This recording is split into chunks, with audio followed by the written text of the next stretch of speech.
împotriva lui Rafael.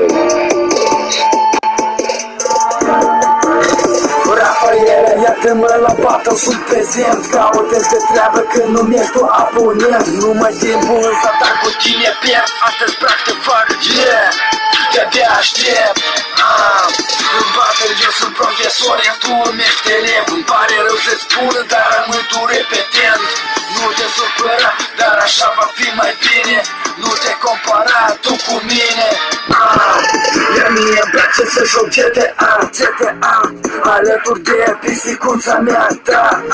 Iar tu joci Minecraft cu o calitate de căcat. Praf te fac în picioare de clown, scot pistolul în despre cap, trag un foc și altă.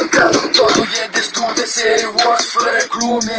Altceva împotrivă, te ascult, hai te spune un cuvânt în plus și dispar fără urme. Ai căzut în plasă, ai să rămâi fără oase. Ți le sparg pe toate, ai să mori în această noapte. Aici nu ți mai încap, dar realitate nu te-ai așteptat. Surprise, motherfucker.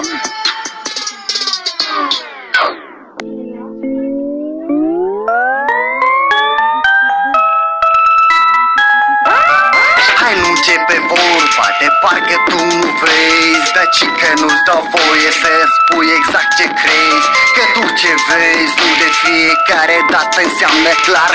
Am auzit, am notat, după asta îmi se dispar, da.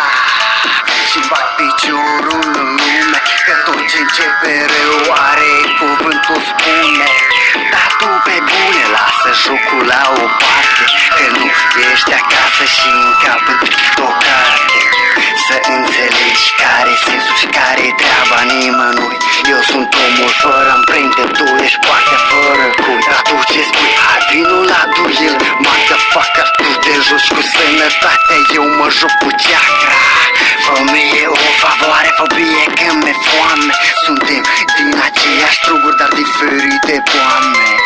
Da, Doamne, sănătate se-mi bag în capul lui când ai ochii cu mine.